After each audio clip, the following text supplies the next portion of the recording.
Welcome back to Binge-worthy Podcast. Happy Tuesday, everyone.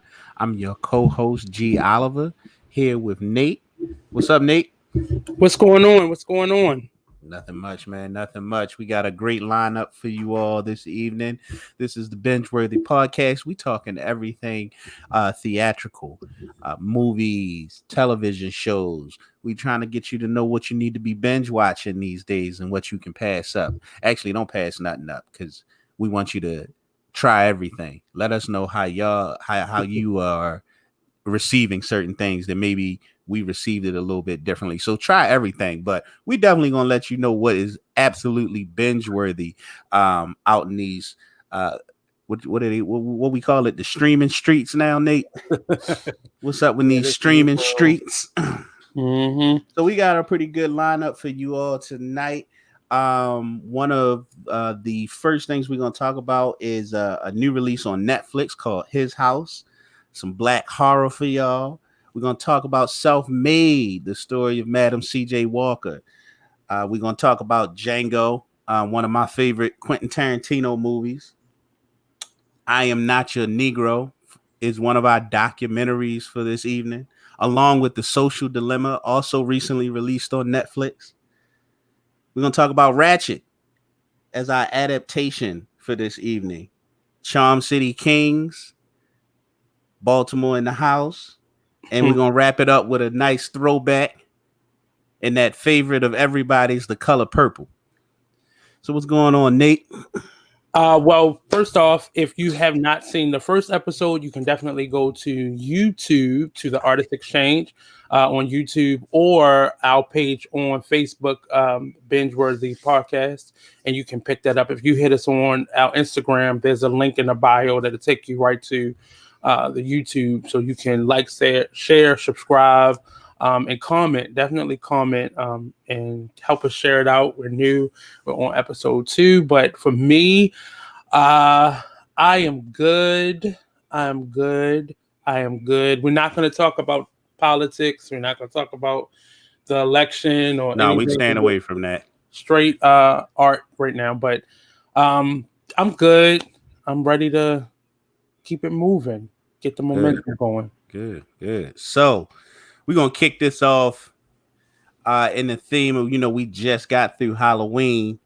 And I really was hoping we could have gotten this in on the first episode, but it didn't come out until late, which was a horrible marketing strategy, if you ask me, on Netflix part, because that would have been a perfect like pre-holiday release, pre-Halloween release. His House. Nate, what were your thoughts? Well, first of all, and I have to, if you can find your young lady's name real quick, the actress, the young lady that was one of the stars in it, her, I noticed now with Netflix, and I'm trying to kind of gauge that with the other streaming networks as well, like HBO Max and such, how they're recycling a number of their actors. But she was in Lovecraft. She She was. was the sister in Lovecraft Country as well, and seeing her in a different type of role, but and it was interesting to see. I thought the movie was short. It just felt short. Like there's going to be a part 2. Like this was a TV show. It felt like I was watching TV. It didn't feel like I was watching a movie. But I enjoyed it. I like suspense. I'm not big on horror. I like suspense, and it definitely made me feel more on the suspense side than on like just a regular horror flick. I wouldn't even consider this a horror flick. But there was definitely some. Oh, I didn't see that coming. But it felt short. It felt like I was watching TV. I love the two of them, how they played off each other. I love the storyline, but it just felt like a TV series. It didn't feel like a movie to me. Okay, so the actress name is Wumi Musaka. Musaku. Masake. Musaku. I Is it think Musake? Is that how you say it? It's is it the U at the end? Mosaku. Yeah. Yeah, So Suki. depending on how it's pronounced. Mm-hmm. But yes, she was also in Lovecraft Country.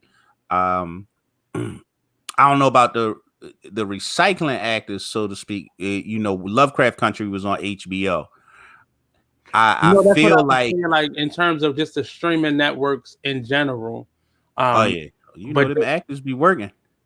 yeah, but this streaming network, I think, has created a pool of specific actors. Like in the general movie theater, you get this rotation of certain actors. But I think Hmm. in the streaming network, they've started to do that as well. Because Right. I think another film on here.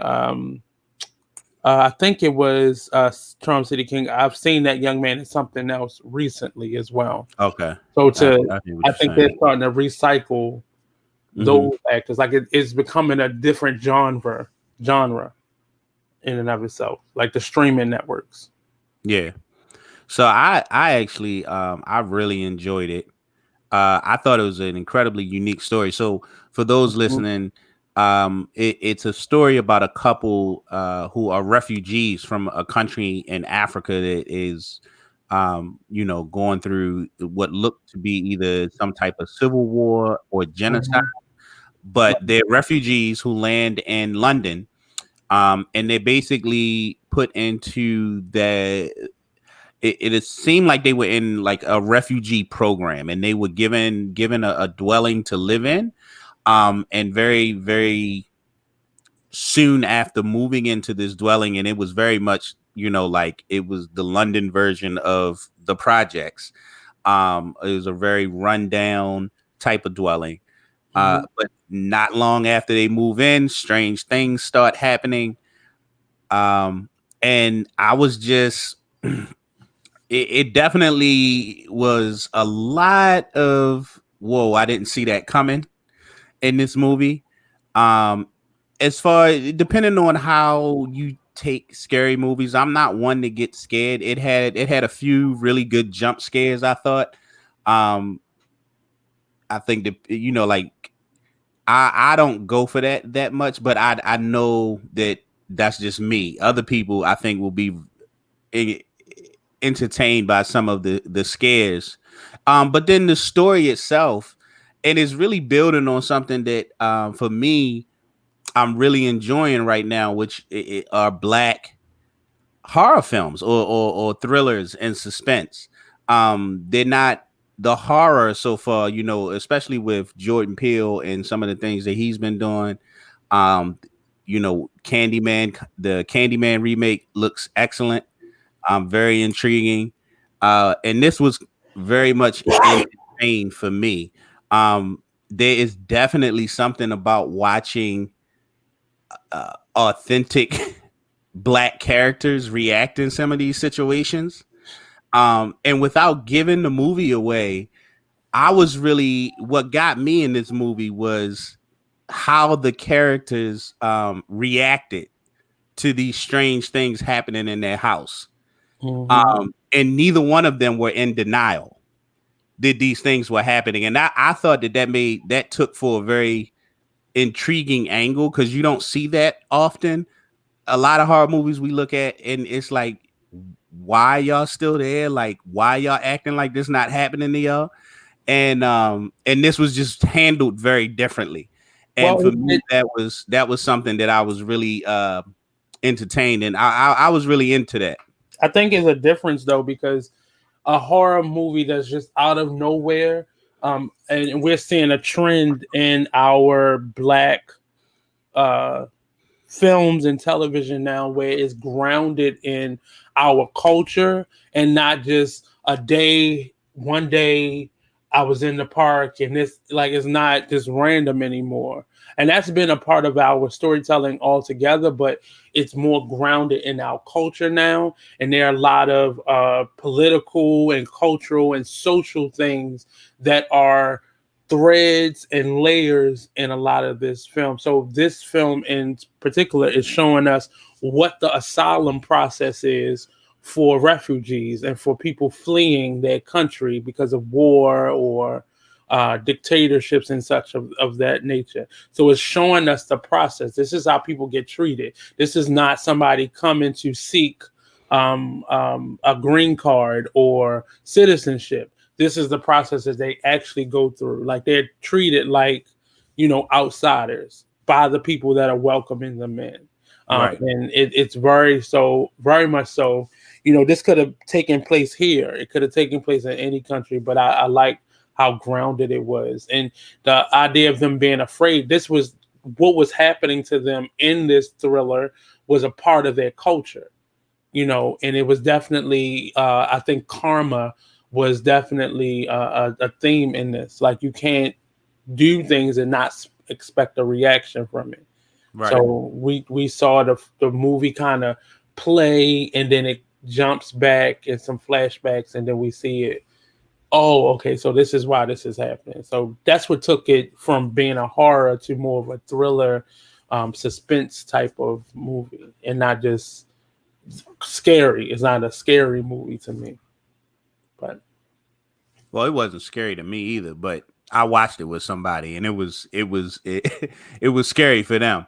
I think that's an issue of relativity. I don't jump easy.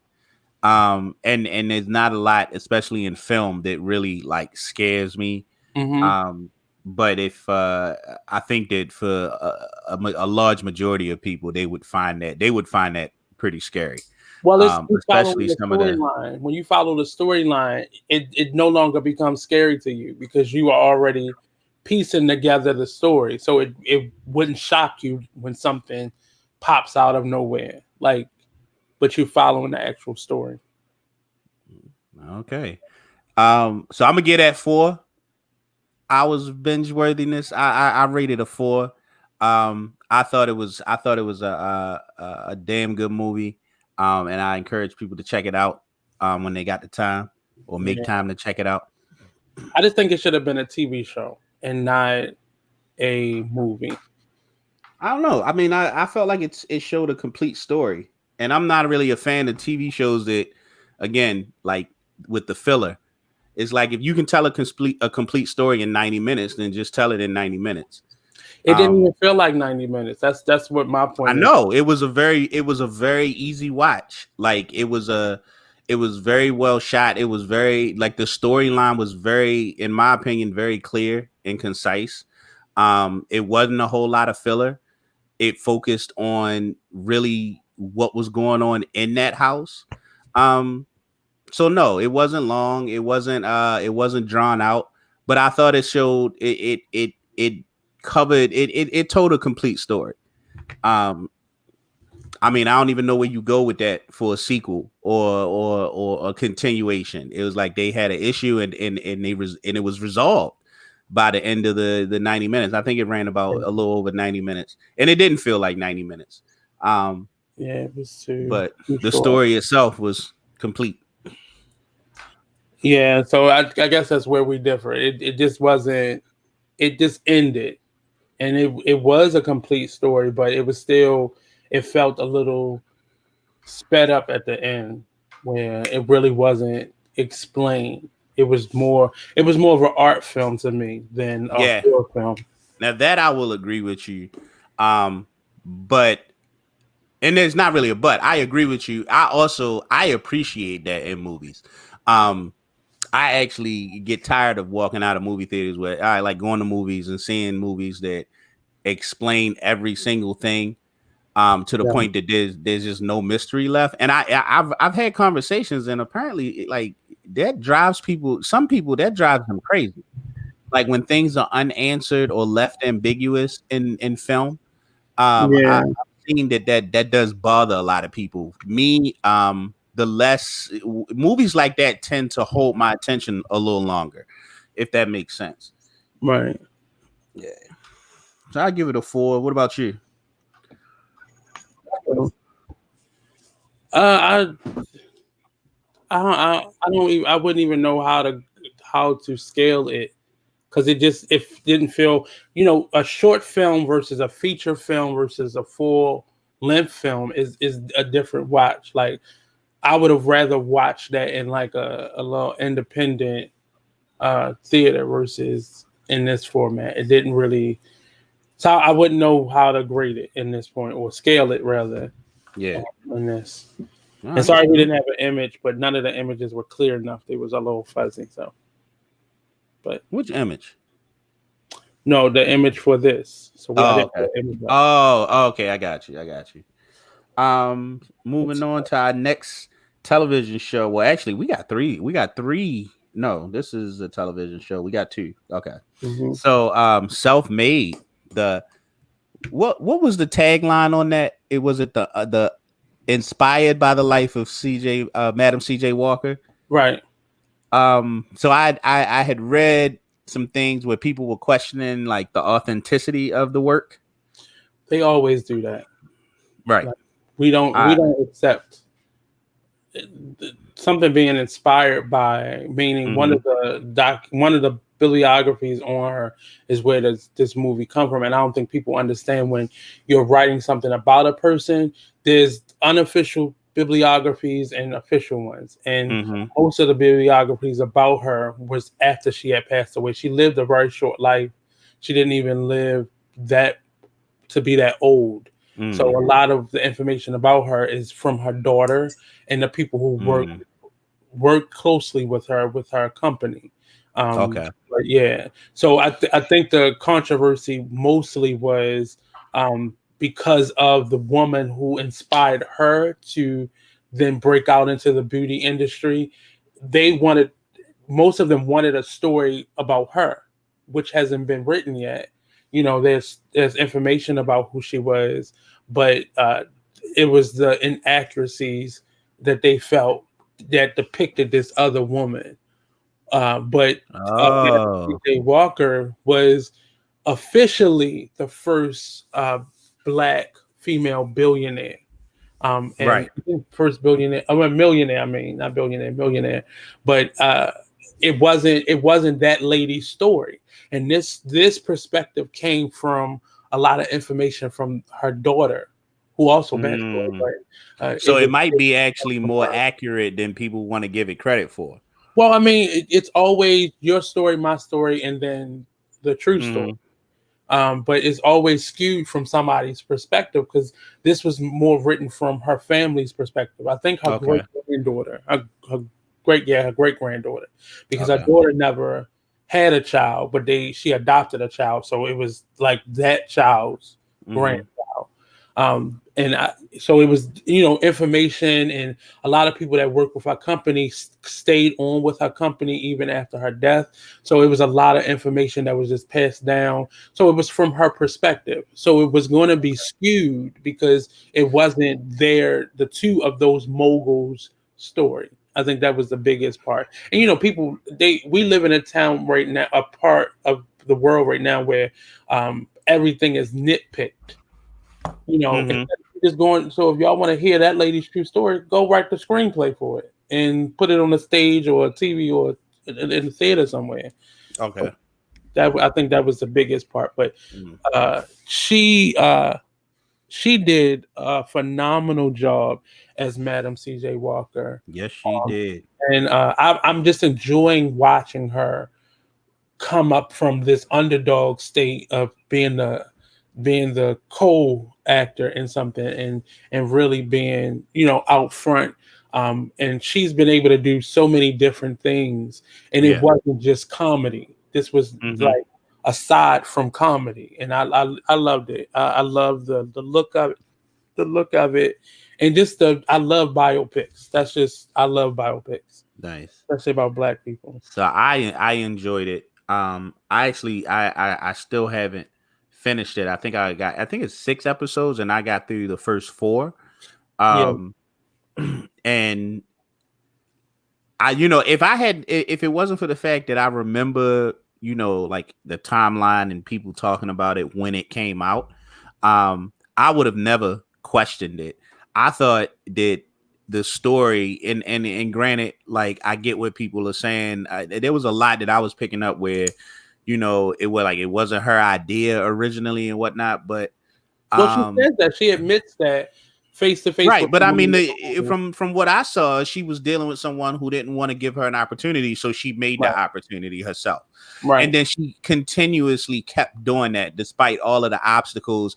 Um, man, there's a lot of hating from our But own people. they made it about one of the claims was the woman, and I've researched the lady, and there's more black and white photos of her, so we can't really say what complexion she was. Um, Okay. like zoning it in on how deep or light her skin tone was, but it was the lady wasn't a light skin, so they claimed that they were making it about a light skinned woman versus dark skinned woman, and there were a lot of arguments that they were making in the film that kind of pushed Madam C.J. Walker off of that pedestal that we've had her on. And I see that a lot in our movies and our films and our TV. We do that a lot with our own people. Like it's very easy for both of them to both exist and be great. So maybe you should go and research and tell that lady's story, not just commentate on why Madam C.J. Walker isn't who she is. And a lot of this is coming from us. We Yeah. love to put people on pedestals and knock What them off. that was a common theme in the show because you had a lot of people close to her that were like working against her. Like so then Yeah. you had this beef Yeah. that started out in like the beginning between her and this other lady who also owns her is selling her beauty products, right? But then you watch what happens with her husband, her sister's husband, the conversation backstage between her and Booker T. Washington when she was looking for his endorsement. And it just made me it's one of those shows that really kind of it does do a lot of focusing And on how we have been in a lot of instances our own biggest barrier and impediment. And watching her have to continuously overcome those barriers as a woman, as a black person, is a really inspiring story. and the lady's name is Annie Turnbow Malone. I just want to make sure we say her name because she's a real person. Mm-hmm. But we, and it is as ironic that those things were within the film itself, and it's very ironic that it was a part of the storyline because that's actually what happened, and we're seeing that a lot with a lot of the reboots that we're having, and the fact that a lot of these streaming networks are putting on things that were from another time and putting it on and putting the whole series on it where we have people who were our age then or younger now commenting on something that was written in a specific time period.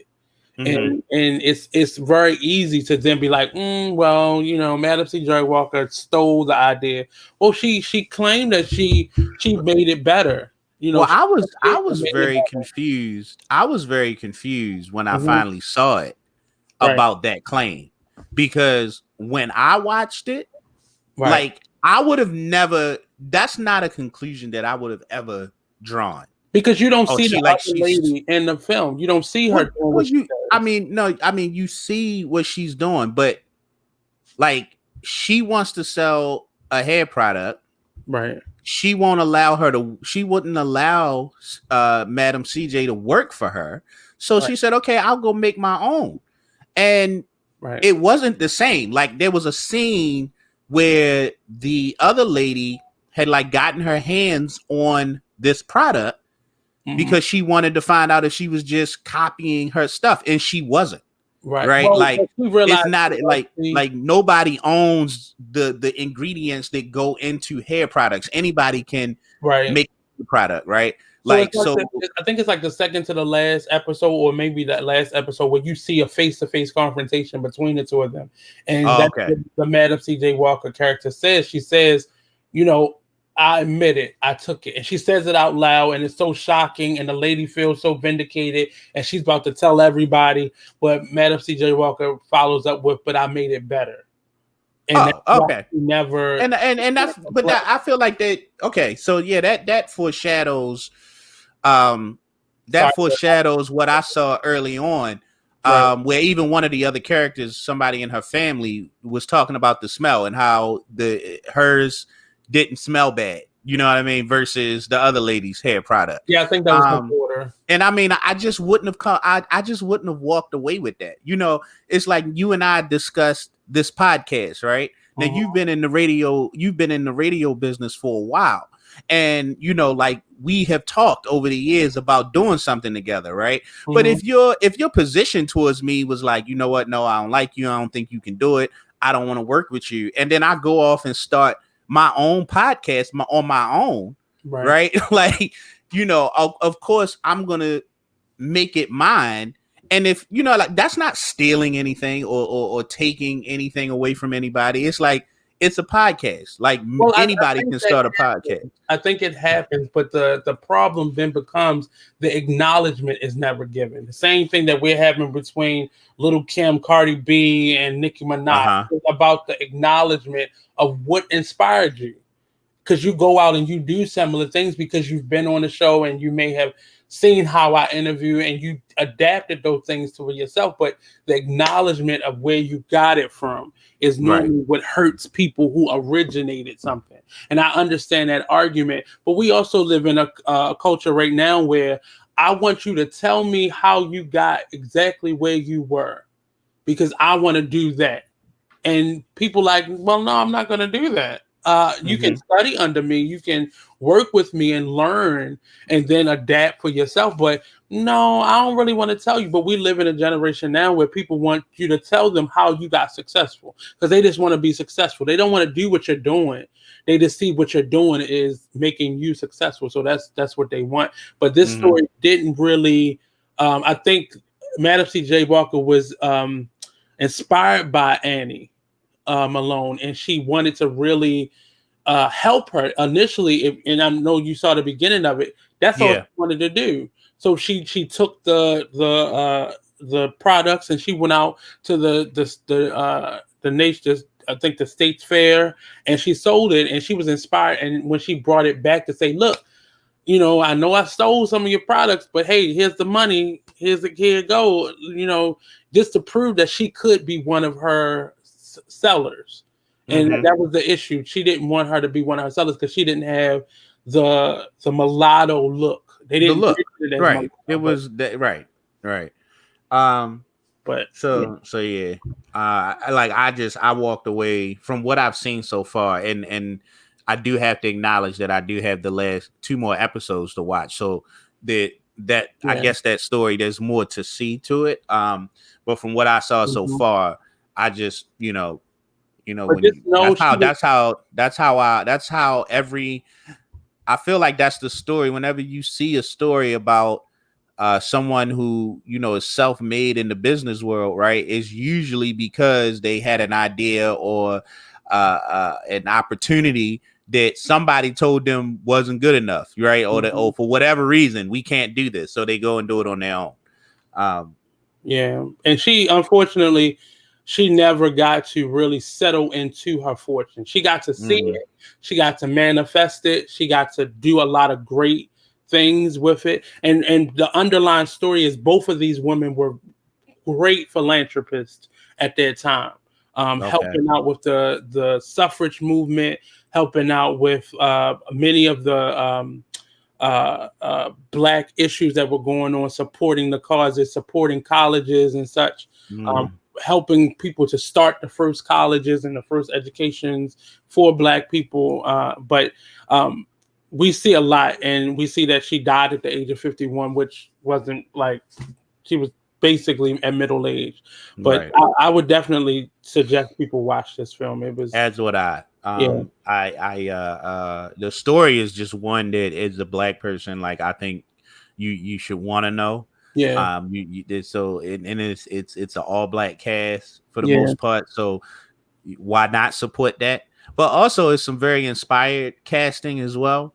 And it was all around great acting job. Like, of course, the lead is amazing, as she always is. Like, Mhm. Octavia Spencer is one of our treasures, to be sure. But the supporting cast was on point. It gives I thought, a really great uh, look at what black life was like back then, and specifically this was more of the, like, black middle class, I would say. that were mostly depicted in this? Well, in terms of her, she was a millionaire. So a No, millionaire well, I'm talking was about as like, the story progresses. I know that eventually she becomes a millionaire, but as she is in the earlier episodes, as she's building up her business, right, and like right. mixing and mingling with people from like the NAACP and Booker T. Mhm. Washington, and then W.E.B. Du Bois, Right. and these are like middle class to your black elites, Right. and just seeing and it was really interesting to see that and how what that meant, and like how they interacted, um, because a lot of this is still playing out today, right? Like the division between men and women, and like light skin versus dark skin. A lot of these things are playing out. So I Mhm. definitely recommend it. Definitely 5 stars so far from what I've seen. Um, Absolutely binge worthy. Go check it out.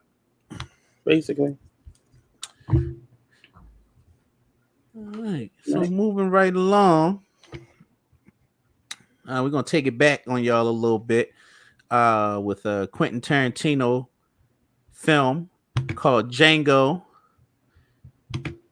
a wild western Mm. in the south, in the southern states. A lot of gunslinging, a lot of blood, a lot of guts. Um, More nigga than I ever heard in any one work of art. I think this is where we got Uncle Ruckus. Is it not Uncle Ruckus, but what was this? Samuel Jackson. Samuel L. Jackson's character. Yeah, Uh-huh. that's where that Samuel L. Jackson character that we see in many different references after that point. I have like the same thing with Wild Wild West with Will Smith. I Mm. had the same issue with this one for different reasons, but along the same lines that we don't we it's that same thing. I think what was the movie we were talking about? Vampire in Brooklyn, where humor is often infused in our historical pieces in a way where it takes away from the significance of who historically where the characters are, and Okay. it throws me off. So I remember I watched Django at Arundel Mills, that that's huge movie theater out there, and I remember leaving my friend and going to the mall. I didn't even watch the rest of the film. Um, I've recently Really? watched it, but yeah, I've recently watched it, but I couldn't get through it because it just felt, and Quentin Tarantino, when you hear his movies, it's going to be over the top, Yes. but it just was too much. It was too much. Too much. What was over the what was too much for you? I need you to go deep in, and what does that mean? Uh Like what did you think was too much about it? it felt more like a comedy than it did a I felt like it was showing a western um historical movie, and I didn't mind comedy being infused, but it was just comedy, all the blood and gore. It just I don't know. It just was too much for me. I can't really. Mm-hmm. Other than that, it was just too much, and that's honestly, I'm going by my first time seeing it, not just last time where I watched it for us, but my first. It was too much. It was, Oh, and okay. I'm a history person. I love history, so to watch. And this wasn't necessarily somebody's biopic or a serial, Right. but it was just why do our movies always have to be over the top? Even when I see other cultures do movies where it's over the top like this, it's still done in a tasteful way where it doesn't disrespect the historical relevance of it. And that's where it kind of was like, and it probably was like the first 20 minutes of the movie. I was like, and I went and You walked out within the first 20 minutes? Yeah, I didn't even watch the whole film. So it was Mm. recently that I've seen the actual film because it was too. It is. I still agree. It was too much. Oh, okay. So when you finally saw the whole film, Hmm. what were your thoughts? Well, my opinion never changed. Okay. That part never changed. It was just at that time, like being a theater student and studying theater, and you take it seriously, and you take it seriously in a way where you don't want to see anything that um, is jeopardizing to what you know to be good acting, good directing. Good. You don't want to watch anything, or anything that you watch that is in that vein. You have a strong reaction to, and I just didn't. The same thing we talked about with Vampire in Brooklyn. Like I feel like when they make films with us in it, it it's like almost they assume we want to laugh, and we're uncomfortable with seriousness. Because if the blood and gore would have been brought down a little bit, I know it was an action. I know it was an action, but Quentin Tarantino, he should make cartoons. Or So from what you said, is it safe to assume you're not much of a Quentin Tarantino fan, period? no, I think he should make anime or something. I Oh, don't okay, think he should be gotcha. making So actual. I'm a huge Tarantino fan. Mm-hmm. I enjoy You all said of it's his safe to say, movies. yes. Huh? I like the way you said it's safe to say you're not a. Right. I was wondering, and and I asked because it just dawned on me. Like we're talking specifically about Django, but then I realized that the issues that you bring up are pretty much the hallmark of a Quentin Tarantino movie, right? Mm-hmm. Mm-hmm. Very, very fast, witty dialogue that a lot of times either intentionally or unintentionally does play to humor. Right. Um, what I liked about Django, and like I knew I was gonna like Django because it was a Quentin Tarantino movie. Right. I have yet to find a Quentin Tarantino movie that I really didn't like. This Right. last one was probably my least favorite. Once Upon a Time in Hollywood, but I still found things about that I it did enjoy. I just don't know if I enjoyed it overall as much as I usually do Quentin Tarantino movies. Mm-hmm. So he is wacky, and his stuff is always over the top and borderline outlandish. um but I always, I think that there's a point that he tries to drive home in his movies. Mm-hmm. I think that it's done in a way where it's not just for the sake of that. Right. It always seems to correspond to some of the stories. So in Django, one of the things that I absolutely love about Django, and I don't know if maybe it's because Quentin Tarantino is white and he has that detachment from the subject matter, because I still think that Django is one of the most realistic depictions of the slave South that Yeah. we've ever seen on film. Yeah. And there was parts of Django that were funny, but my perspective was, and it almost like that was the film's intention, at least that's how I took away from it, Right. was that it was funny because of how ridiculous it was.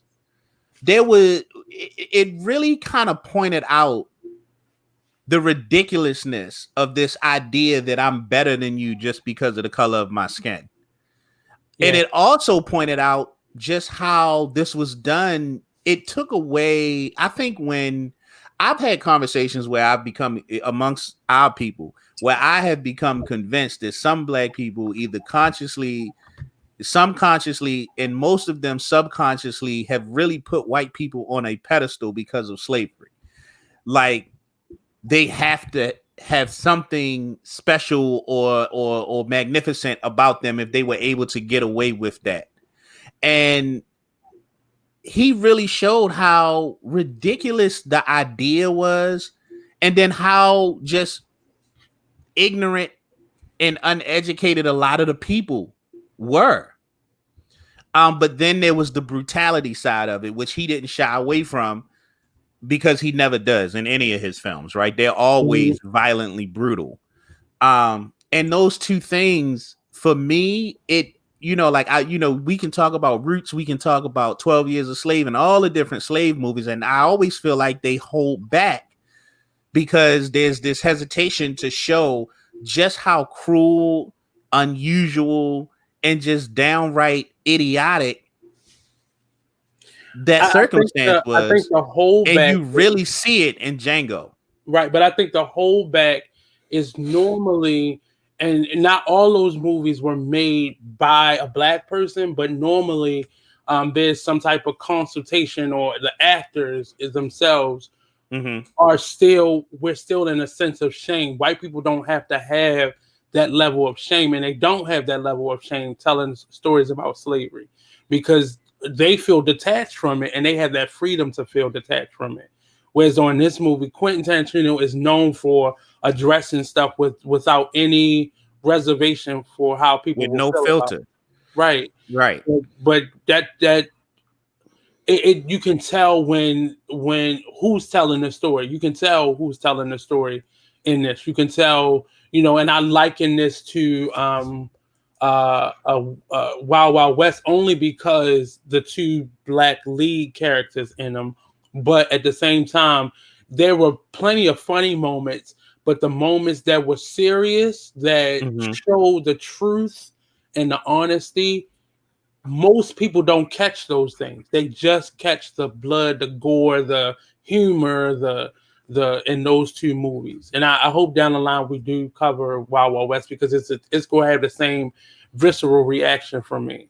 I Okay. think both of them are very good character actors, but these two movies were definitely. I wish they would have had more input into the spectacle of it, how it looked in terms of the story, not necessarily the set and stuff, but just how the story showed through. Got you. Because white people don't have So to be sensitive to our history.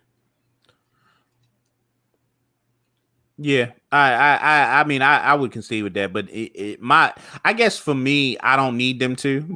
Right. I mean, like if they make something that I feel like is like if I don't like it, I don't like it, and a lot of times, their stuff don't connect for me anyway. Quentin Mhm. Tarantino does. He's one of those ones that I think does sit outside the box. So I was actually really excited when I heard about him covering that particular subject matter. Like we gonna Mhm. get like a Wild West slash slavery movie from Quentin Tarantino. Like, so it's very unique in that sense. But it is absolutely vintage Quentin Tarantino. Mhm. Um, I like it's on one of my favorite lists somewhere. I highly recommend it. Absolutely binge worthy. Get yourself comfortable because it is I know Nate ain't had no problems with the length of this movie. It's about 2.5 hours. It's good. I mean, you're gonna like it or you're gonna love it. Yeah, I agree. So our documentaries, we got two documentaries that we are viewing this week. The first one, I Am Not Your Negro, the documentary about James Baldwin just going around the country and telling the raw, unfiltered truth Mhm. to white folk. Yeah. I absolutely love this film. Um, it's one of those films that really gives you a lot of hope. Um, Simply because it exists, right? I know that there's like a young kid somewhere who doesn't really or still trying to understand or figure out like what's wrong with this country and why things are the way they are, and they're gonna stumble across this documentary, or somebody's gonna sit them down and watch this documentary, and that boy or girl is never gonna be the same after that, and they're gonna be out here leading charges and um really taking the fire to people after Mhm. seeing this. This is that type of documentary. It really gets you fired up, like, all right, like, where the protests at? Yeah, and he is definitely one of those individuals that we have put on this higher than we've almost given him sainthood, especially in the literary world. James Baldwin is has been a powerhouse in terms of how he writes for us and how unapologetically he was, and at a time where it was not in fashion for Black people to be so boisterous, uh, Unapologetic. Mm-hmm. and just unapologetically, but just he spoke out. Every TV show he was on, every interview he was on, every documentary that they did with him, and this Mm-hmm. this this documentary is a culmination of a bunch of interviews that he did and conversations that he had, and you never see him back down, and that wasn't common at that time during his youth and his life. It wasn't something that was common and that was accepted, but he was accepted by white people in a way that many playwrights, poets, and activists were not accepted. Mm-hmm. And for him to be a darker skinned person and gay, and outwardly gay, it was not. It was like he was just a anomaly in time, just like where did he come from? Yeah. Out of nowhere type of character to be able to have all of those adjectives behind his name and still be able to be as open and unapologetically as you said. Mm-hmm. But this documentary really, we got to hear his voice, and it's Yes. it's it's Yes, we hard did. to just read his work, but to hear his point of view and his perspective, knowing his work is like astronomical. Like you really you believe what he wrote when you hear him speak, because Mm-hmm. most times many of our Renaissance writers, Harlem Renaissance writers, or Black literati, their conversation does not always match what they wrote, because they Mm. most times they want to be higher than, or they want to be so underground, those two Mm. extremes. But it's rare that you find somebody who speaks like they write. So that was Yeah. my love of I it. um I am gonna give this ultimate definite binge worthy. Mm-hmm. Um if you have not seen it, you need to turn on your Netflix and check this out right now. And it has wonderful replay value. I think I've watched it like 3 times already. Right. Well, I saw it when it first came out on Netflix, and it did debut a while back. So I've watched it about 2 or 3 times since then. Right. Um, it really is just that good and that powerful. And the documentary really covers this series of interviews that he did while he was attempting to write something about 3 people that he knew very well, and that was Mm-hmm. Medgar Evers, Dr. Martin Luther King, and Malcolm X. Mm-hmm. Um, Yeah. yeah, so it's definitely worth checking out. And if you've never read anything by James Baldwin, I would definitely advise you to go and check that out as well. Right. Our other documentary is recently debuted on Netflix a few weeks back, called The Social Dilemma. Um, man, without I don't want to give it away for anyone who hasn't seen it, but the documentary basically it's a really well done documentary about how these big tech companies like Google and Facebook and Twitter and Mm-hmm. Instagram are utilizing how we engage with these different products and how they use it to their benefit. Mm-hmm. It is mind blowing, eye opening. It's so Nate, have you seen What the Health? Yes. So Unfortunately, yes. the Social Dilemma is having the same effect on me that What the Health has. So when I first saw What the Health, I stopped eating meat for like a month. Right. And I eventually fell back into it, but like I was like completely turned off by the idea. I like meat, milk, uh sugar. I started watching my sugar intake very closely.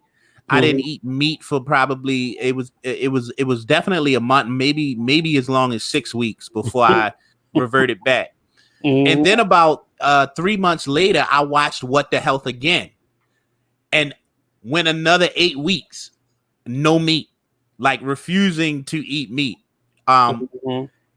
the Social Dilemma has that type of effect. Like I watched it, and that night I deleted all of my social media from my phones. Like I didn't like delete the accounts.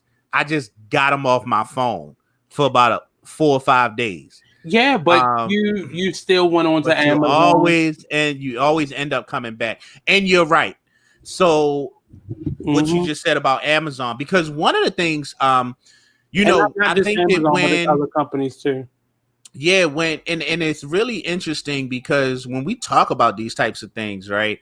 And we, about a year ago, remember about a year and a half ago, everybody kept posting and they were swearing their phones were listening to them because they would mention something and then all of a sudden an ad would pop up. And it's real.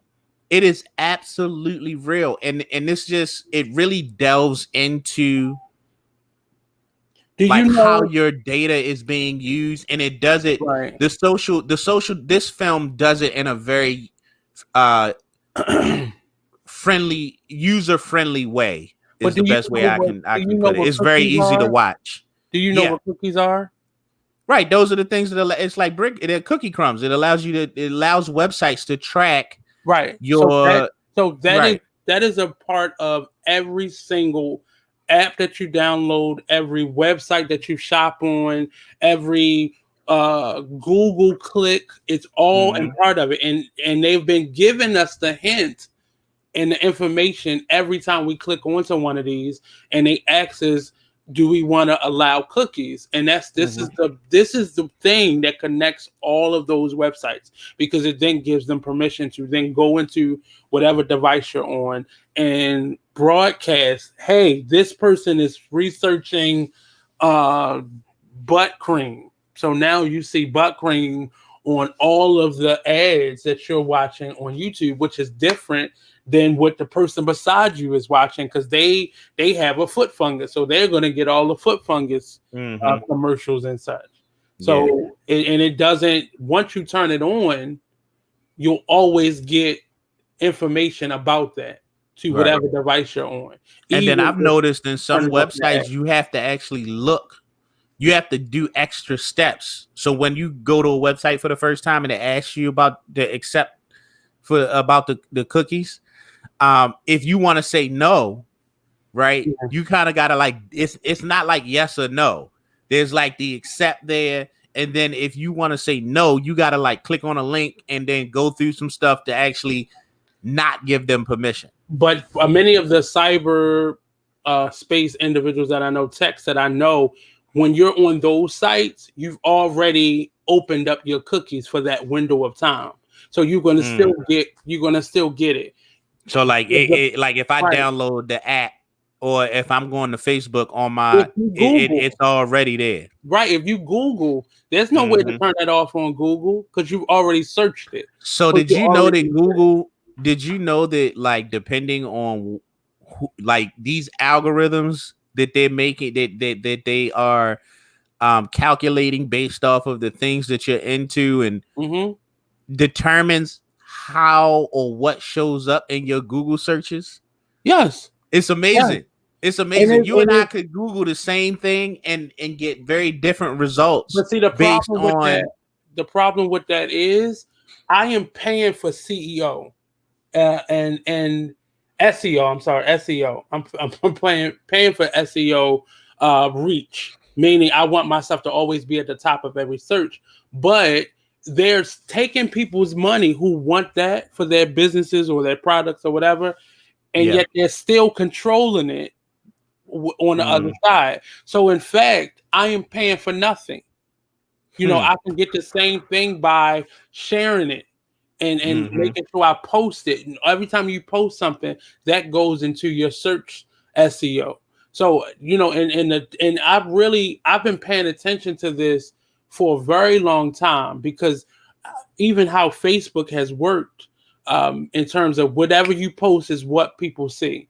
Now Mm, people have to. Now it's gotten so far as they won't see that unless they search for that.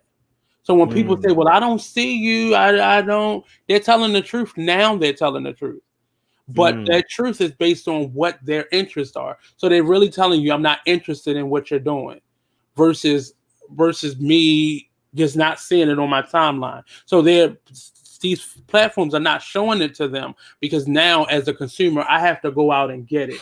I'm not just going to show everybody everything, because they want you mm. to buy and advertise. But the Yeah. advertisement is really for nothing, because they still advertising to such a small population of people. Hmm. So I would definitely, absolutely binge worthy. It's scary, Mm-hmm. but it's also very informative. Like, Yeah. if you are going to continue to, like, I don't know, like, I at this point I don't even know if it's really worth me even changing up my internet habits at this point. But I'm glad I know. I'm glad I Well, know if you this just try to stay information. in certain commercials when you go, because most times the cookie thing, they make it now where it looks like you can't you can't do without it. Like when you go Mm, to a website, the cookie thing pops up and blocks you from seeing. So, but we normally click that just to be able to see it. But there normally is a hidden X on one of the corners or somewhere in it where it mhm. says proceed anyway, or where Right, and it that's what I was automatically talking about. allows you to Like, do that. that one is the one you kind of got to look for. But Right. I like, to be completely honest with you, it bothers me, but then I Well, we asked for I this though, can't deny its usefulness. but it's not. Um, It's spam. It's spam. it's not spam It's to me though. well, it's I like spam, my ads. but I it's actually still. utilize my ads. Like, it's weird because I Mhm, might be talking about, the new Air Forces coming out, or it's getting mhm. cold. I need to get me a new pair of Nike boots, and then I start seeing Nike boot ads in my streams, or like wherever ads pop up. Right. Um, I But in, see the Nike in that boots usefulness, the other side of that is they're still is selling your what they're doing information. with your information, right? Right. Because now you're getting more throughout this pandemic. I'm quite sure you've gotten way more telemarketer calls than you've ever gotten before. You know, ever. Just because they know we're actively So, by our phones now. uh, But it so I've been also, getting a lot of these weird texts. yeah. But Yeah. again, I mean, they're most giving of out your mine, number. so like, mine are coming from like political stuff. Yeah. Um, Well, that's because and that's the then first stuff you're searching and liking and commenting. people keep calling about my warranty. I don't know who these people are. They calling Well, everybody about their yeah, warranty. yeah. Like Uh, if you showed interest in buying a car or you've been looking at cars, you're gonna right. get those. So that shows you. So now, because it's going to text messages and emails now, and even social media and your messenger box, you're getting messages that way, because they know most of us don't have landlines anymore. So Hmm. they're discovering the cell phone numbers and they're starting to use it. They're calling us from different locations all times of the day, and then they're sending us messages on social media. You're getting it, and you're thinking it's just spam, but it's really somebody sold your information, and Mm. now they're able to contact you on. You ever got a bill collector message you on Facebook about somebody else? No. Yeah, that happens. So if they see that you're friends with somebody, a bill collector can, and it used to happen on Facebook, and they cracked down on it, but they will Hmm. message you on Facebook about somebody else, Oh because they no, I know, never "Can had you that tell such and happen. such to call me?" Or "Have you spoken to such and such lady?" And you're like, "Well, who the hell Yeah. are you?" But they Wow. are infiltrating our social media now, which is dangerous. But because Mm. what information hasn't they put out about? That's why credit cards are getting, credit cards and bank cards are being copied and such. And and it used to be, well, I lost my card, but you have your card. How did they get my information? Well, because you use that card on online, so they have your information. Mm. So Yeah, it's rough. But I definitely absolutely binge worthy. Need to check it out. It will have you rethink your whole relationship with social media and the internet. Mm-hmm. Yeah. Because it's not just your culprit. It's not your usual suspects. It's not just the Facebooks and the Instagrams and the Twitters, but Right. it's Google and it's Amazon. And they spend a lot of time talking about Google, and I think something Google is specifically one of those things where we use that with reckless abandon. Like we don't even think about it. You need some information, you Google it. Mm-hmm. So it's very interesting. Definitely worth a watch. It's a very well done documentary. It is the documentary. The people in the documentary who are given this information are all tech people. These are all the people that Yeah. work for the Facebooks, Yeah. the Pinterest, the Twitter, and these are just a lot of They them are folks formally who they formally worked for those companies, so some of them so we right understand. formally, yeah, well, Yeah. formally, that's true. A Yeah. lot of them had hands in like creating the algorithms that are being used. Yep. And Yep. a lot of them are speaking out because it was never a lot of the people who worked on this thing. They never envisioned or they didn't foresee it being utilized the way that it's being utilized in such a potentially harmful way. But this, Um, but the flip side of that, and how we receive some of this information is useful information. But a lot of these people created, as you said, these processes and these apps and these features, and they aren't getting paid for it. So just understand their intention also. Right. I think So one of the guys on there was like the dude who created the like button on yeah, Facebook. That yeah, was like in his little byline. And I was like, oh, okay. And I never thought about it something like that. Like there was a developer at Facebook who was like, hey, I got an idea. What if we put this yeah, little button down here? And if you like something, you hit it. Right. And yeah. he created the likes. And So, I think in addition to social media, and then we can I guess move on, but in addition to social media, it says a lot about workplace environment. That's when I didn't really get into it, but I kind of skimmed through it, and that's what I really got through it because recently, for the first time as an artist, I looked at the contract that I had with the company I work for, and it said in there any innovation, any new processes, any new ways of doing things belong to us. mm, And I remember going to HR like, oh, hey, so this has to be erased because that's all I do is create new processes for the individuals that I work with. And I'm like, this doesn't work for me. mm-hmm. And luckily, I was at an environment that kind of wanted to meet me halfway because they didn't want to totally give up control, but they didn't want to lose a good artist either. But yeah, so that's what I pulled out of this workplace environment situations because I saw, Mm-hmm. some of these people are just a little bitter because these platforms are making money off of their flukes and their Ideas. ideas. Mm, So that's what I took. So I'm listening to them, but I'm also understanding if you would have got paid for this, you would have still been doing it. mm, Like if you would have got, if you would have become a billionaire because of this, you would be still doing this thing.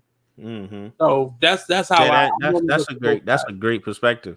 Yeah. It's a great perspective. All right, moving on. Our other TV show for this week, Ratchet. Woo. Mm-hmm. Uh yeah, I mean, It was I a it mean, was if you're it gonna was do a an slow burn. adaptation, you Mm-hmm. get Sarah Paulson and you do that. um, really, really good show. I It don't did. even know. It was It blew. It really went in a lot of directions I ain't see coming, but it yeah. was wild. But you knew, I just knew in watching it, this was another thing. Um, this was another one of those shows um, that you knew it was going to be very impulsive in the storylines. And I don't know what season we're in our shows and our films and our TV that this is possible. And now Mm, that we're moving to streaming networks, they have a little bit more freedom than the regular network channels have on their own. So we're really getting to see independent with things that used to be independent and would kind of like blow past us. We're seeing them now at the forefront. That whole idea of the pendulum effect. We're seeing these things at the forefront. Particularly this series though, it was boring. It was very boring in the beginning. It was a slow. It did take a while to build up, but I'm seeing that now. I'm seeing that with a lot of shows now, Yeah. where they are really, and I get it. I have a rule. Like if I'm not into it I give you 3 episodes. If I ain't in it, if I'm not into it by the end of the 3rd episode, I'm probably not gonna watch it again. I mean, I'm Mhm. probably not gonna finish it. It's like that's my number. It's like if you ain't caught me by the 3rd episode, then I'm just gonna take that as this show is just not that interesting. But this one, But I am until starting. Charlotte Wells came in, Mm-hmm. the character, and that's the black lady. She came in, and I think she kept saying, I think you're, that is shit, or that is," and she became one of the like add-on characters as a patient. She was a patient, and it wasn't until she came on and we started to see the relationship between the nurse Ratchet character and what we found out to be her brother. Yeah. I think his name is Edmund Tolson.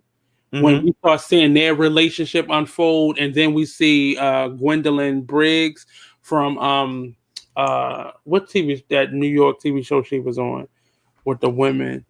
We see her character unravel as well, but it wasn't until Charlotte Wells came on, Mm-hmm. and she made me watch the second half of this. So I wouldn't have watched it without her. I Yeah. would have stopped watching it without her. I've been seeing that a lot though with a lot of these shows, especially the ones that are like being produced by the streaming networks, Yeah, because yeah, they know that they're working. Like and I wonder if that's just a byproduct of working in the long form, like long form storytelling, is that you don't feel that pressure to like immediately like just jump right in. Like it is a slow build. I just started a new TV show that I'm not gonna say what it is right now, but I think it's something that we definitely gonna discuss it at some point. Um, and it was the same way. It was like mhm. it just caught me by the 3rd episode, and it's like it's a phenomenal show, But but I don't think the they should keep slow doing burn that of though. characters. Well, I Yeah, mean, it's definitely hit or miss. You know what I mean? Like yeah, I can honestly say that Ratchet definitely got good later in the series. yeah. And I can agree with you on the fact that if it wasn't for the fact that like I watched Ratchet for this show. If Hmm. I had not uh if I had not been doing it for the show, I don't know if I would have made it. Right, 'Cause right. I don't know if I'd have made it to the parts where it started getting good. Because it was an incredibly slow burn on this one. But overall, like once it gets Mhm. going, I thoroughly enjoyed it. I thought the performances were decent. I'm a big fan of Sarah Paulson, so even though the story was dragging in the first half, um, I thought what she was doing, like her character is always fun to watch. Um, Yeah. so I give it a 3 overall. And it didn't break the bank for me, but It I was mean, good. It was good at one of those psycho dramas. yeah, It it was was good good. for what it was. And like I was a fan of One Flew Over the Cuckoo's Nest, so Yeah. like that's a good movie. So I was familiar with the character. So it was interesting to watch her in that character at that point. Um, Right.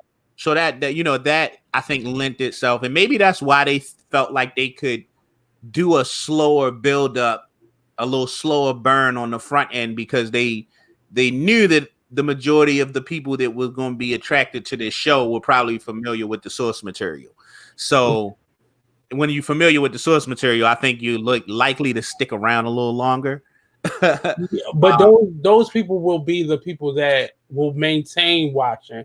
But somebody like me, I didn't watch the original, so Uh, for me, it you needed to have I don't want the end at the beginning, but I need you to keep the momentum going, Yeah. especially when you have actors that have been on other TV series like she has been with American Horror Story, where we know how juicy she could be, Mm-hmm. but the slow burn effect where you like we meet her coming to this place for the first time.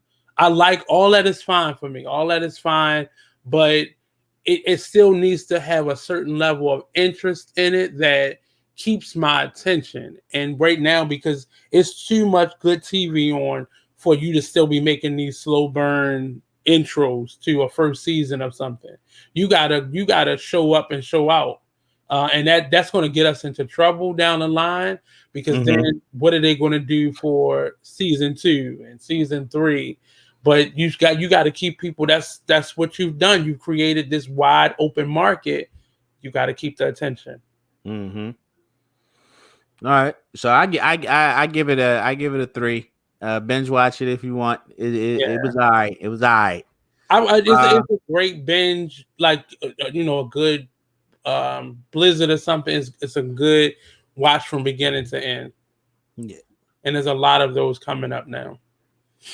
Our next film on the list is recently released by HBO streaming service HBO Max, Charm City Kings, which tells the story of the dirt bike culture here in Baltimore City. It's homegrown, so I'm very almost ashamed to say I have not seen it yet. But maybe Um, you're gonna have to I take was this one away, bruh. Let us as know I, what as you I thought. say, it's one of those things where I think, again, for me, there are things that I purposely choose not to watch. And then us building kind of the curriculum for this and our lineup. I wanted to add stuff that was new releases. I didn't want to wait to down the line and watch stuff when it's still fresh in people's mind. But this film, it does depict dirt bike culture in the city. It speaks a lot about how individuals get caught up in that culture, and the good and the bad. Like some people are just recreational, where it's on the other extreme where it's actually a gang. Um, I, I'm watching my words here because I don't want to come across as somebody who is always negative about our work, but I don't like work that glorifies bad behavior. And I feel like once again we are having a film that was well done, but it glorifies a behavior. And that Which just is the dirt bike riding. with the dirt bike, not yes, the culture that comes from it, and it gave reason to keep people on the case of getting rid of it, outlawing it. Because prior to this coming out, down in we live here in Baltimore, but in our Fells Point area, there was a article written and a lot of social media buzz from the neighborhood association down there, the neighbors that live down there, Yeah, where they a hate group it. of dirt bikers came in, and unlike before when there was groups of motorcyclists groups that would come down there, this time it got a lot of bad press because in the article it says dirt bike boys take over city, and Hmm. it was Fells Point. It said Fells Point, and it was like, well, what about all those motorcycle groups that come down there every They week? don't care because it's racial. Right. So And this that's why movie, I take issue with the whole idea or like calling it bad behavior. Like, yeah. what's bad about it? Well, no, it's not the dirt bike, but the fact that they use the over the shadow by the dirt bike culture. The movie itself glorifies bad behavior and not having uh young people feeling like they can get away with bad behavior, without giving. I know you still haven't watched it yet, but without giving away the Hmm. story, there's a part in the film where these three friends attempt to rob a store. Mm. One of the friends is shot and killed. Mm. Now, the other two characters, like in most movies, they go on and live their life, and they're saved yet again. And it's a bigger part of the story, so it's not really giving you the end result, but it I think it gives a false sense of security for young people who feel like I can get in trouble right now and I'll always have another chance. um Mm. and it gives a false sense of entitlement and responsibility. There's a big Mm. lack of responsibility in this film, and I Mm. think it doesn't give justice to consequences. And I don't Mm. believe a child should be locked up for life.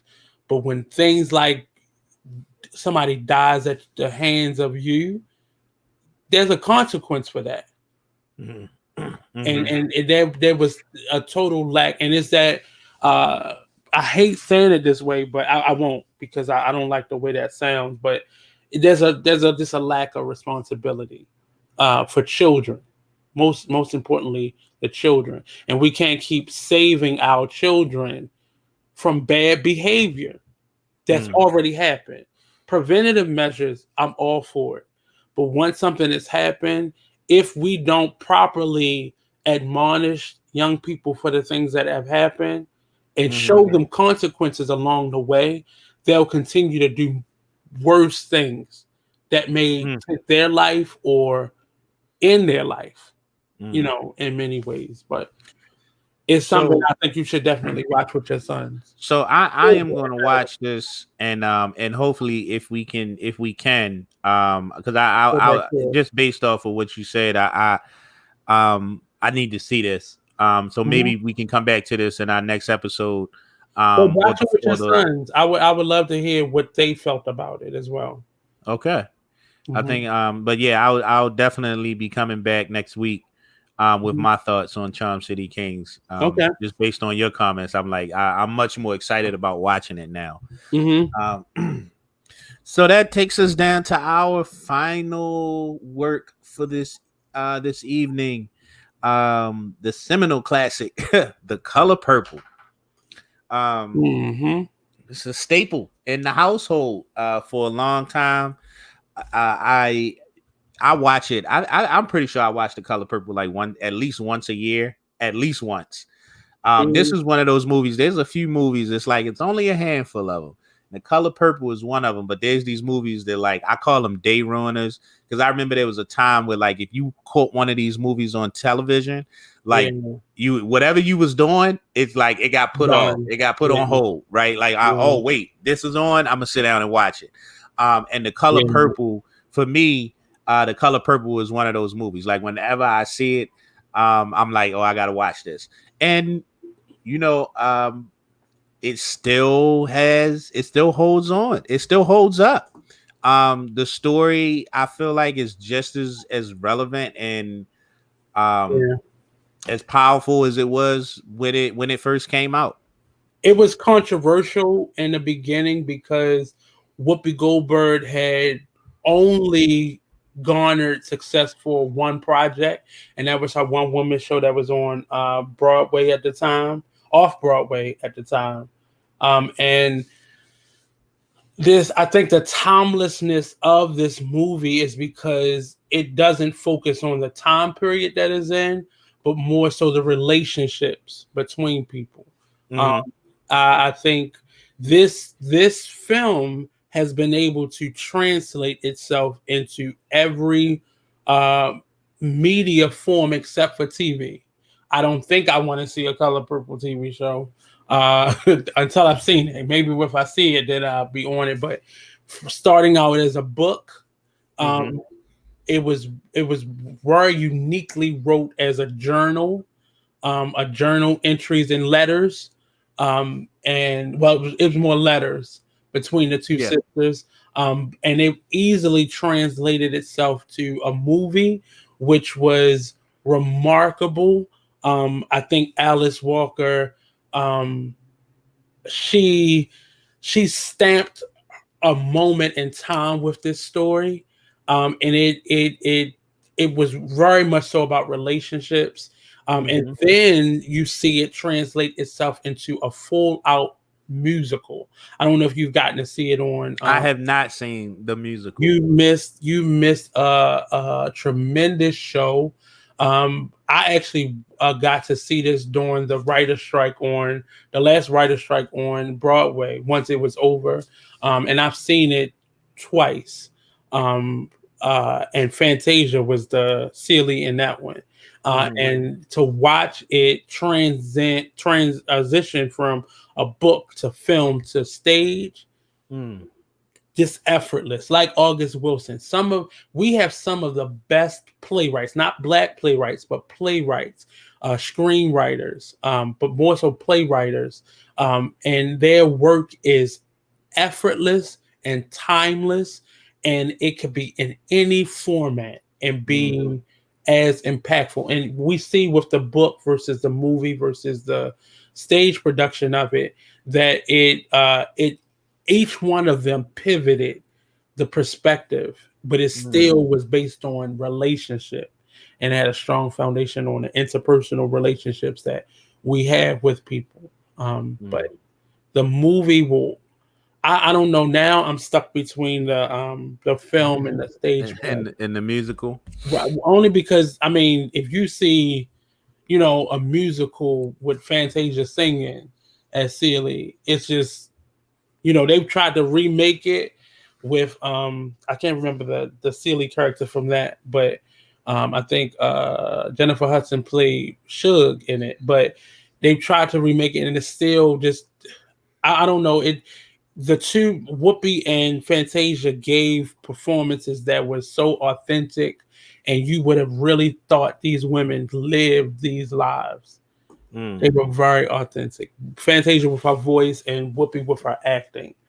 But we get to see very early in her career, uh, Whoopi Goldberg do something totally different and Mm-hmm. stretch so far from who she was. But I love it. As you can clearly see, I am a great Color Purple fan. I watch it Mm-hmm. throughout the year. Yeah. I watch it at least once a year. I feel like there's always like around Christmas time, like sometime between like Thanksgiving and Christmas, like I end up sitting Mhm. down with like family and watching The Color Purple. Yeah, yeah, It's yeah. just one of those timeless movies that really does hold up. Like it's not a whole lot of movies that I feel like, and especially across generations, because I specifically remember like, like this time this year it'll probably be, because I don't know if the kids, I don't think they've seen it yet, right? Hmm. But I remember like me being young and watching that with like my older cousins and my aunts and uncles and my parents, right? And it's And then timeless. It's generation. It doesn't have a it is, generation to it. yeah, and it definitely seems to connect with everybody across generations. I'm Yeah. always curious as to why this movie doesn't garner more of a woman empowerment. It does, but I'm always wondering why it doesn't get a bigger um, push. And there's Mm, some scenes and some things in it that are not necessarily so for children to watch, but I'm just always wondering why it doesn't get more of a push to be like a woman anthem, mm. more so than That's some a other good films do. But we have a good little bit of question. time left. Can we kind of take out some of the what we would see as themes or highlights for us? Are there any highlights for you in this film? Um, the acting. For me, it was just a story. It was a story of resilience. Hmm. Um, and just I think anytime a film comes along and really does a good job of showing a character, or characters just struggling to just exist. Um, I think that's just something that connects. I know it connects for me. And it can be is it can be in a situation where, like for instance, The Color Purple. This is about a woman who has lost her children, has been molested, raped. None of those things. None of those things have happened to me, and Right. yet in watching her persevere and just in her struggle to just exist and to grow and to overcome these really negative factors in her Right. life. Right. um it just connects, and I'm seeing that in a lot of our films lately, is like that authentic depiction of black people, and then that that that struggle to just exist and just be in this world, right? And this world that ain't really made for us to Right. to thrive, right? Um, and then watching characters do that nonetheless, right? Um, and then yeah, the relationships. The Color Purple had a lot of themes and like things coming full circle, especially like with the Mystic character, you know what I mean, and him finally getting to a place where he understands or at least sees how much damage he's done, Mm-hmm. right, and at least showing or trying to communicate some remorse for that. um yeah, those things are always, I mean, they're gonna catch you every time. There are things, and it's one of the things that I'm interested in. Like, as you watch it, as you grow, what are some of the things that stuck out to you? Because for me, it was definitely um, moments in this that, as I have watched it over years, and because I've seen it in all three formats and experienced all three formats, there were definitely um, issues that I just didn't see as a child. Like, we obviously saw the domestic violence. That was something that I think was you couldn't see, but just that generational dysfunction, and like one of the scenes that gets me every time is Miss Sophia in that circle with those people, with those white people around her yelling at her, and just that moment of her being taken and Mhm. going further into the movie when the lady lets her come home for the first time, after she spent all this time in jail and in servitude. The idea that you belong to me, like Mhm. that, me watching it at this age, I saw that, and I never recognized it beyond that, because it never dawned on me. She went from being put in jail to having to come home and serve this lady and never getting to see her children. Mm. And then that Mhm. moment where she finally gets home and that lady looks at her when she doesn't want to drive home with any of the guys. I'd never been as angry as I was watching it, and I saw all the other parts, all the Mm. domestic violence, all of the other hints to things, but that moment just was like turned way up for me when she turned to her and look. She didn't even say anything, but she just Mhm. knew she had to go back home after only being there for a couple minutes. I was like, I was pissed, but Mm. this movie definitely grows with you, and I think you see things differently based on the environment we're in, where you are in your life, Mhm. and just your growth in general. Yeah, But it's like something new every time. yeah, It's almost like yeah, watching it's almost like watching the film for the first time. right, Like, especially if you've gone, like I said, I watch it like once a year. And as I've yeah, grown, like there's more, there's the aha moments and like things that are clearer to me now. Like this movie came out the year I was born. So oh, you the old, first time I saw, shut up. The first time I saw it, I was probably like 8 or 9. Um, and then watching it through the years, and like at 8 or 9, like you just watch the movie, right? Like yeah, you have very, very general basic ideas, and then to grow with that, and then to discover like that richness and like the things that you were too young to understand, when I first saw it, but then watching it again at like 20, 21, and now watching it today, and still being able to take new lessons away from it. Right. And I think that's what makes a work timeless, in my opinion. Yeah, this definitely, as we Definitely close binge out, worthy. is definitely something. But begin to look at some of these staple pieces that we have in our repertoire, and just watch them and just see what your perspective on that film is as you grow up. It's one thing to watch something as a child and you have no experience, but Hmm. if you watch something as an adult, but we have a different perspective because we watch this at least once a year. So we've, it's become such a part of who we are. We know the catchphrases and the catch Yeah. line. Um, it's still a powerful scene, that last dinner scene. I think it was Hmm. Thanksgiving.